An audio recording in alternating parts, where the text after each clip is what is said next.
أعوذ بالله من الشيطان الرجيم. بسم الله الرحمن الرحيم. سبحانك لا علم لنا إلا ما علمتنا إنك أنت العليم الحكيم.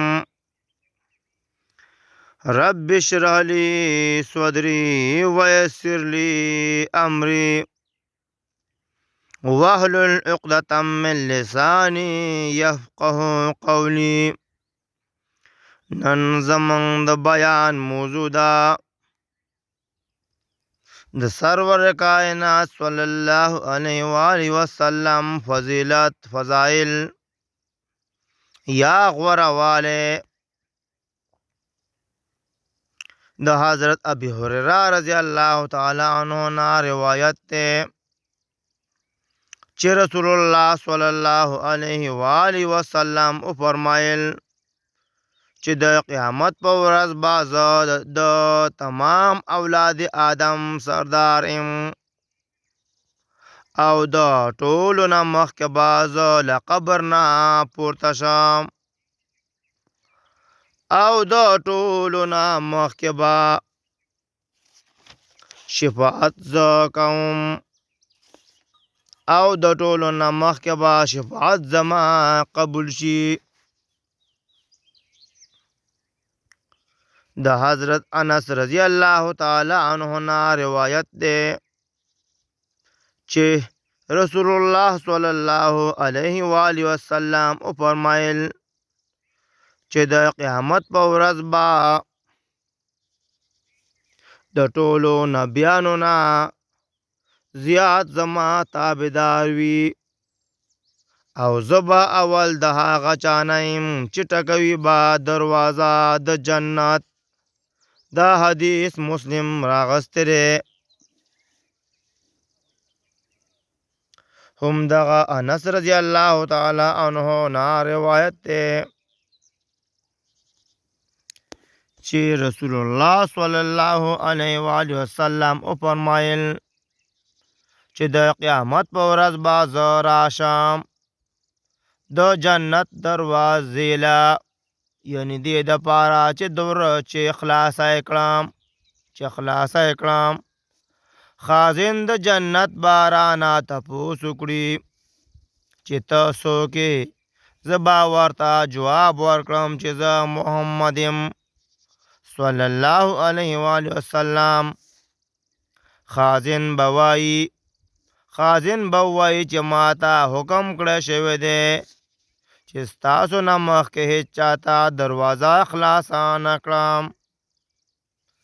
دا حدیث مسلم نقل کړی دی. د حضرت ابی هریره رضی الله تعالی عنہ نا روایت ته چې رسول الله صلی الله علیه و آله وسلم او فرمایل چې هر یو نبی ته د معجزاتو نه صرف دومره ورکړی شوي دي چې په هغې باندې خلکو ایمان راوړي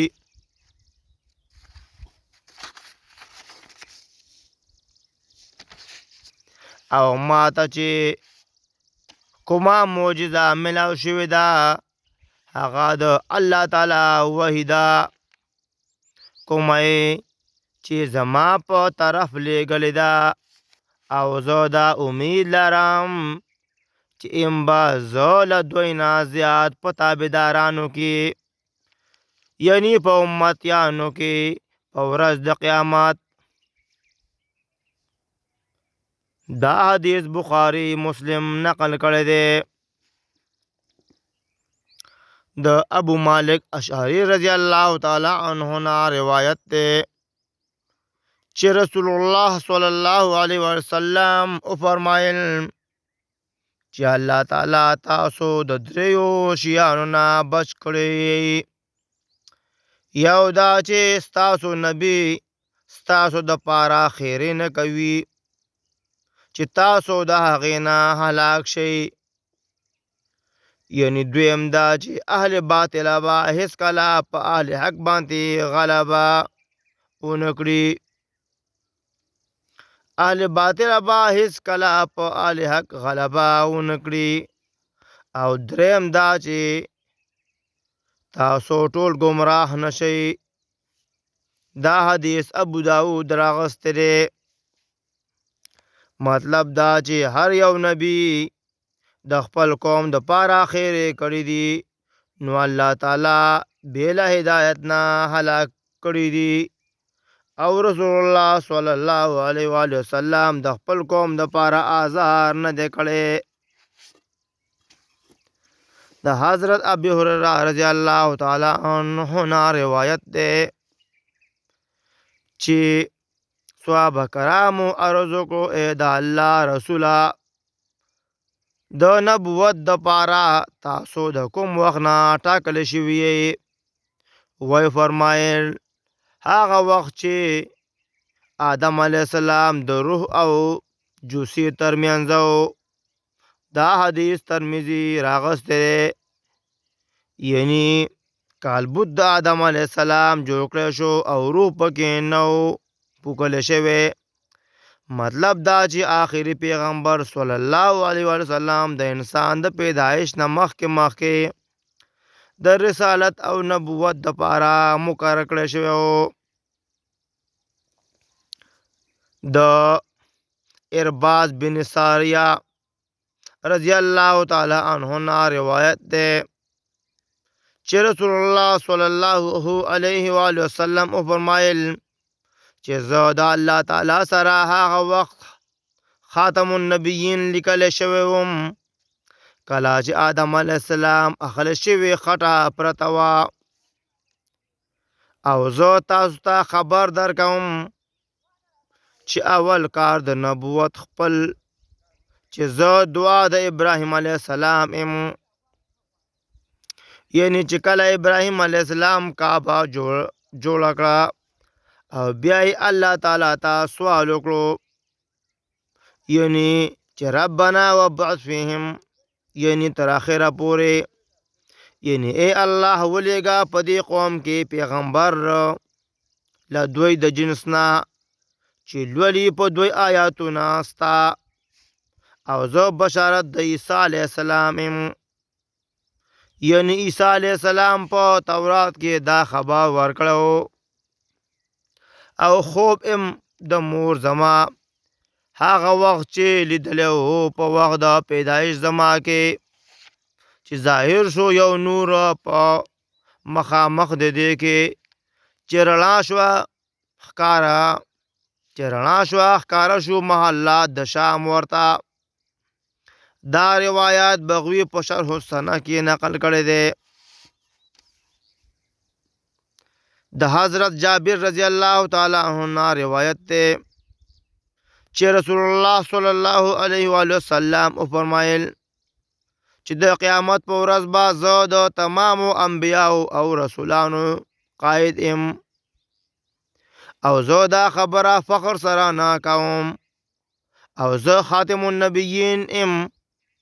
یعنی زمانه پس د نبوت سلسله ختمه ده او زه دا خبره فخر سره نه کوم.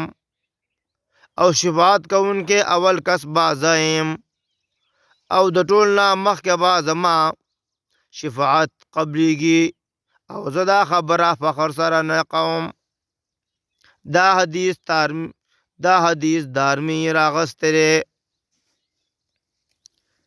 د حضرت ابی بن کعب رضی الله تعالی عنه د رسول الله صلی الله علیه و وسلم نه روایت کوي چې وی فرمایل کله چې د قیامت ورځ شي نو زه به د تمامو انبیاو امام او خطیب یعنی ترجمان ام او صاحب شفاعت به ام، یعنی د ټولو. او دا خبره زه فخر سره نه کوم. دا حدیث ترمذی راغستی دی. حضرت عبدالله بن سلام رضی الله تعالی عنہ فرمایي چې تورات کې د رسول الله صلی الله علیه و آله وسلم اوصاف ذکر دي او دا هم لیکلی دي چې عیسی بن مریم بعد رسول الله صلی الله علیه و آله وسلم په حجره کې دفن کیږي. او ابو داود ویلی دي چې په کور د عائشه رضی الله تعالی عنها کې چرته د رسول الله کې چرته چې د رسول الله صلی الله علیه وسلم زیارت دی د یو قبر ځای خالی دی. دا حدیث ترمذی راغستی دی. دا او د جناب رسول الله صلی الله علیه وسلم مقام او فضیلت. نو موږ څومره خوش نصیبه امت یو چې موږ ته الله جل شانه داسې فضیلت والا نبی راکړی دی. السلام علیکم ورحمت الله وبرکاتہ.